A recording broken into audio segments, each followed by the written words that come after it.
Hello दोस्तों, तो कैसे हैं आप लोग। लास्ट क्लास में हमने क्या पढ़ा था, perimeter of rectangle, perimeter of square. अगर आपने पेरीमीटर का कंसेप्ट नहीं देखा है तो जाइए, लिंक डिस्क्रिप्शन में है, लेक्चर नंबर 16, वहां जाकर के आप सीखिए कि पेरीमीटर स्क्वायर का, रेक्टेंगल का हम कैसे कैलकुलेट करते हैं।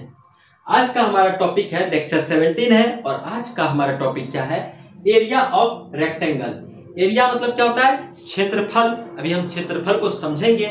और रेक्टेंगल मतलब क्या होता है, आयत। दोस्तों तो बिना देर किए हम चलते हैं अपने टॉपिक पे। देखिए, मैंने एक रेक्टेंगल ड्रॉ किया है। क्या ड्रॉ किया है, ए बी सी डी। कैसा रेक्टेंगल है, ए बी सी डी एक रेक्टेंगल है, जहां की ए बी जो है क्या है, चौड़ाई है इसका, तो मैंने इसको बी से डिनोट कर दिया। BC क्या है, लंबाई है, तो इसको मैंने L से डिनोट कर दिया। CD क्या है, ये भी चौड़ाई है, तो इसको मैंने B से डिनोट कर दिया। DA क्या है, लंबाई है, तो इसको मैंने L से डिनोट कर दिया। आई होप यहां तक आप लोग को समझ में आ गया होगा। L क्या हो गया, लंबाई, लेंथ। B क्या हो गया, ब्रेथ, चौड़ाई, कि कितना चौड़ा है। तो रेक्टेंगल ABCD, इसका हम देखते हैं एरिया कैसे कैलकुलेट करते हैं। एरिया बराबर फॉर्मूला क्या होता है, L इंटू बी। L क्या है, लेंथ इंटू ब्रेथ, ब्रेथ मतलब चौड़ाई। अब देखिए, इसके बगल में मैंने क्या लिखा है, यूनिट।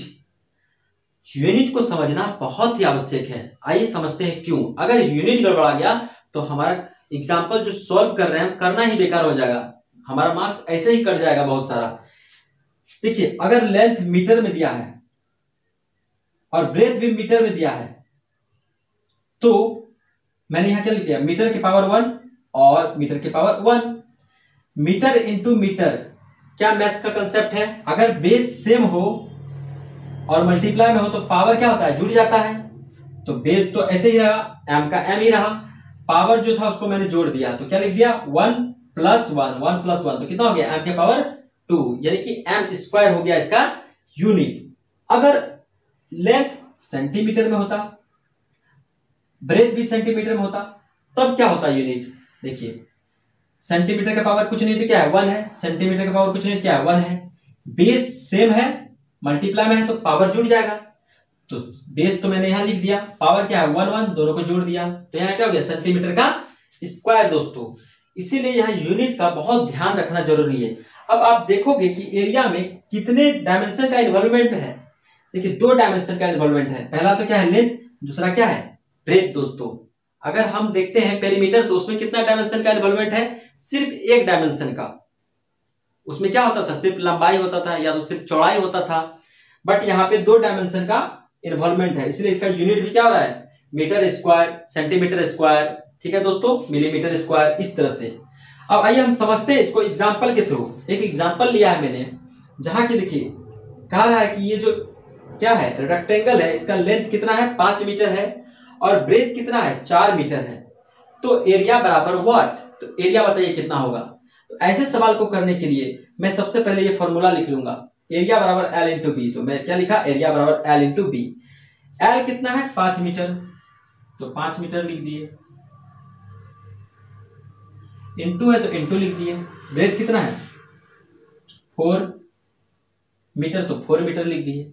अब कांस्टेंट को कांस्टेंट से मल्टीप्लाई कर देते हैं। देखिए, 4 को 5 से मल्टीप्लाई करेंगे, ये 5 को इस 4 से मल्टीप्लाई करेंगे, चाहे इस 4 को इस 5 से मल्टीप्लाई करेंगे, तो कितना आएगा, 20 आएगा। तो मैंने क्या लिख दिया, 20। इस मीटर को इस मीटर से मल्टीप्लाई करेंगे तो क्या आ जाएगा, मीटर स्क्वायर हो जाएगा दोस्तों। तो 20 मीटर स्क्वायर इस रेक्टेंगल का, किस रेक्टेंगल का, ऐसा रेक्टेंगल जिसका की लेंथ क्या है, 5 मीटर और ब्रेथ क्या है, 4 मीटर। ऐसे रेक्टेंगल का जब हम एरिया निकाल रहे हैं तो क्या आ रहा है, 20 मीटर स्क्वायर। आप लोगों को ये एरिया ऑफ रेक्टेंगल समझ में आया होगा। अब हमारा नेक्स्ट टॉपिक क्या है, एरिया ऑफ स्क्वायर। तो हमारा सेकंड हेडिंग क्या है, एरिया ऑफ स्क्वायर। अब एरिया मतलब तो हम लोगों ने लास्ट टॉपिक में भी समझा है क्या, कि क्षेत्रफल होता है, और स्क्वायर मतलब क्या होता है, वर्ग होता है। तो स्क्वायर मतलब वर्ग होता है। क्षेत्रफल को थोड़ा सा और समझते हैं, इसके फिजिकल सिग्निफिकेंस को समझते हैं कि आखिर क्षेत्रफल होता क्या है। देखिए, यहां हम देख रहे हैं 4 तरह का बाउंड्री है। क्या है, AB है, BC है, फिर क्या है, CD है, फिर DA है। एक तरह से 4 बाउंड्री है, जैसे घर है, घर का 4 दीवार है, उसी तरह से इसको मान लिए क्या कि ये 4 बाउंड्री है। तो इसके अंदर में कुछ क्षेत्र तो होगा ना, ये देखिए कुछ एरिया तो है ना, कुछ क्षेत्र है या नहीं है, बताइए आप लोग, कुछ क्षेत्र है ना। तो इन क्षेत्रों को, ये छोटे छोटे क्षेत्रों को जब हम जोड़ेंगे तो क्या निकलेगा, क्षेत्रफल निकलेगा। इसलिए कहा गया, इसको क्या कहते हैं, एरिया को क्या कहते हैं, क्षेत्रफल। यानी कि ये जो छोटे छोटे एरिया को जब जोड़ेंगे तो कुछ फल निकलेगा। क्या फल निकलेगा, तो क्षेत्रफल निकलेगा, जिसको कि हम एरिया कहते हैं। तो आप लोगों को एरिया का कंसेप्ट अच्छे से समझ में आ गया होगा। अब इसको देखते हैं कि स्क्वायर के केस में हम एरिया कैसे निकालते हैं। जैसे रेक्टेंगल में हम एरिया निकालते थे, ठीक उसी प्रकार स्क्वायर में भी एरिया निकालते हैं।